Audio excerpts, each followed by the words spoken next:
Hey guys, what's up? It's Kevin for the win, and we're back for the final set armor guide for Season 26 of Diablo III, that being Horde of the 90 Savages, which is ironic because we did this as the last one for Season 25 as well. Anyway, let's get right into it. Horde of the 90 Savages. 2-piece bonus, double the effectiveness of shouts. You deal double damage to feared, frozen, and stunned enemies. 4-piece, each frenzy stack reduces damage taken by 6%. Frenzy lasts twice as long. 6-piece frenzy deals 1000% increased damage per stack. So you can see this is pretty much a frenzy-centered armor. So we're going to be using a full set of Horde 90 Savages. We're also going to be using the Undisputed Champion. Frenzy gains the effect of every rune and deals extra damage. We're going to be using the Little Rogue and Slandler.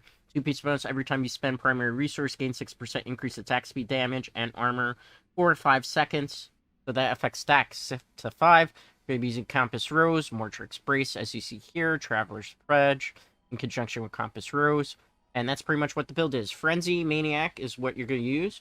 Might is going to be Furious Charge. Threatening Shout Falter, as you see here. Wrath of the Berserker Insanity. War Cry Veteran's Warning. Battle Rage Bloodshed. And for the passives, Ruthless, Berserker Rage, Boon of Bokaflos, and Nerves of Steel. In the Kanai's Cube, Bastion's Revered, you must run this. Must run this. Depth Diggers and Band of Might. Bastion's Revered, you must run because this armor will not work without it. I can't count how many times people in comments ask me why it's not working. For a follower, Nemesis Bracers, Flavor of Time, and a Broken Crown. I was farming Death Breaths, so that's why I have Sage set on. For the purpose of this showcase, we are going to do a Greater Rift 60 and a Greater Rift 80, so that's Torment 13, and then we'll compare it to a Torment 16 plus difficulty, and you will see how this armor performs. This is a very simple armor to use. Actually, one of the easier ones to use. The only thing easier for Barbarian would be Whirlwind Barbarian, but this is a little bit different. So when you get into the Great Rift, the first thing that you're really going to want to do is just, if you can, cast your Shout on an enemy if possible, and then you're going to use your Frenzy and start running around like a maniac, just swinging your swords around.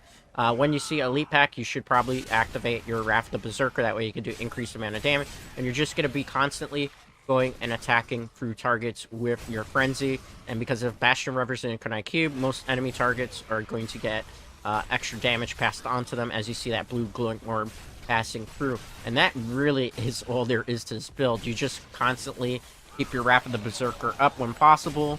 You can constantly attack with Frenzy, and whenever you get to Elite Pack, you'll cast your Threatening Shout to do increased damage, and every once in a while, you cast your War Cry and other things just to help buff yourself even further. I know it's such a simplistic armor, and it performs extremely well in Greater Rift because of its simplicity and everything of the sort. It does very good at pushing as well.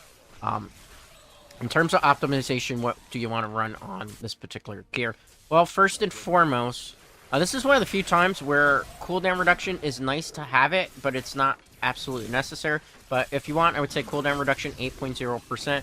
Just simply based on the fact that a little bit extra cooldown reduction means that you could get into your Wrath of the Berserker a bit quicker, which means you can increase your damage. On top of that, cooldown reduction will help with getting your cooldown back for Threatening Shout, which you need to do increased amount of damage with this particular build as well. Then from there, 8.0% resource cost reduction wherever possible, just simply because it will allow you to spend less Fury for certain things, even though it's not going to matter too much, because obviously Frenzy is a primary resource generating attack.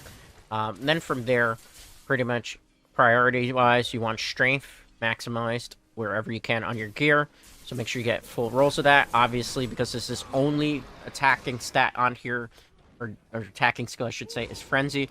Get Frenzy 15% wherever possible, just to get increased amount of damage there. Now, in terms of gear optimization, on your helmet, I recommend crit hit chance 6.0%. On your gloves, I recommend crit hit damage 50%, crit hit chance 6.0%, and attack speed 8.0%. Those three stats on your gloves will guarantee that you're able to climb another 15 to 20 Greater Rifts in difficulty level from there.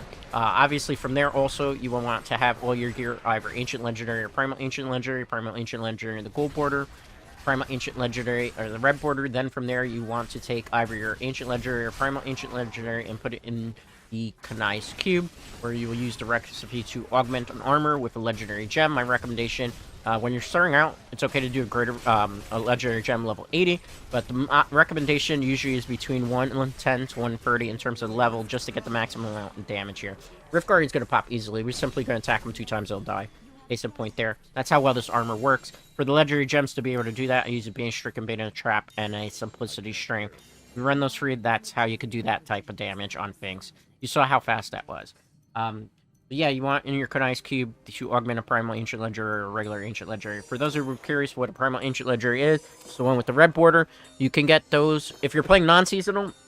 Any non-seasonal character that clears a Greater Rift 70 solo will have access to those drops. If you're playing a seasonal character must clear a Greater Rift 70 solo to have access to Primal Ancient Legendaries to drop.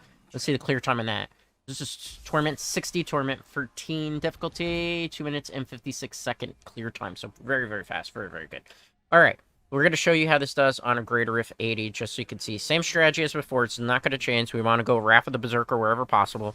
Then from there, we're going to use our Frenzy, and we're just constantly going to attack into targets. Eventually, the damage is going to mount up thanks to our Bane Stricken, Bane Trap, everything else that's stacking with this, and we're going to do increased amount of damage and be able to cut through things like a hot knife through butter. So just think of it like that.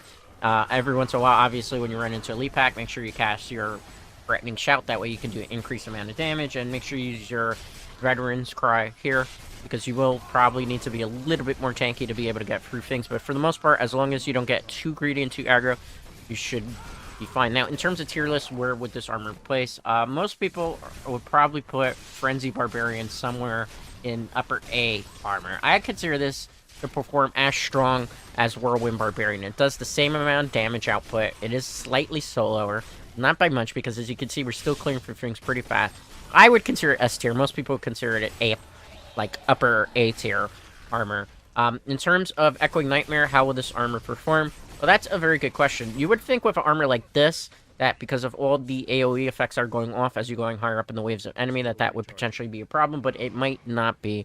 I think this can do pretty well. I'd still say that Whirlwind Barbarian, just because of its extra mobility, has this particular armor a little bit outclassed when it comes to Echoing Nightmare clearing. But as you can see here with Echoing Nightmare fighting waves and waves of enemies where we're going to be popping things, if you actually don't get too aggro with your frenzies and time it well, you should in theory be able to do okay with it. Now, just okay. I think you can get to maybe a 110 wave, maybe even a 130 wave. I think when you get to 150, it's going to be a little bit more difficult unless you time your pylon use correctly, just based on the fact that you know, waves and waves of enemies having AoE effects might not be in your benefit, and it could potentially put you in a situation where you're just getting overwhelmed by tons of explosions going off at the same time, which is why I would still say I think Whirlwind Barbarian still is the best Barbarian option when it comes to doing Echoing Nightmare. Keep in mind that the Legacy of Raycore armor now is incredibly strong too, so there's a lot of competition. There's at least 3 very viable set armors now in Diablo 3, because I would put Raycore armor at least in upper A tier as well, just based on the buffs that it got and the rework that it got. And Horde 90 Savages is kind of up there too. So, you know, I still say Whirlwind kind of, just because Whirlwind has always kind of been the end-all to be-all since Diablo 3 pretty much started. It's such a good armor, and there's not drink, but that would pretty much what I would consider. Now, as I mentioned before, I am streaming now officially on Twitch. I am a Twitch affiliate over at twitch.tv/Dreadscape Gaming. I do play Diablo games on my Twitch stream from time to time. We played Diablo 3, we've played Diablo 2. Recently, we started playing Diablo Immortal, which you will probably start seeing some videos later on this week in regards to Diablo Immortal, because I have been playing it. I have been keeping an eye on it.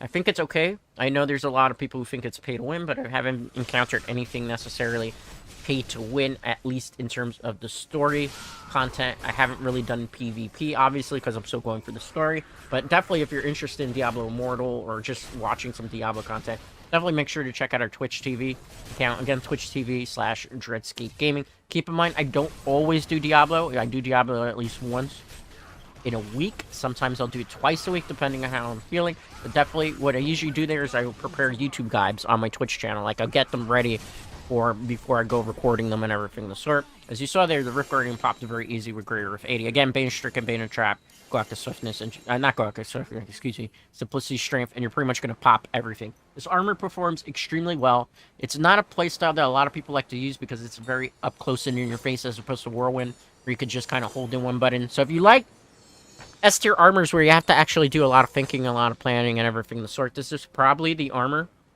that you would want to use. If you want something faster and a little less complicated, so to speak, even though this isn't really that complicated, I would definitely say maybe you should check out the Whirlwind Barbarian build, which is available in the playlist. Let's look at the clear time. Greater Rift 80, 216 plus difficulty, 3 minute and 45 second clear time. Full optimization, you probably get down to even a minute. That's how really strong this armor can be potentially in the right hands when you have full augmentations and everything of the sort. Anyway, that's going to do it for today's Diablo 3 video. As always, a like on this video is greatly appreciated. If you're not already subscribed to the channel, definitely consider doing so, as it helps the channel grow. And don't forget also check us out on our Twitch channel, again, twitch.tv/DreadscapeGaming. And I will see you for the next Diablo-related video, which will be Diablo Immortal, because we're officially done with our guides.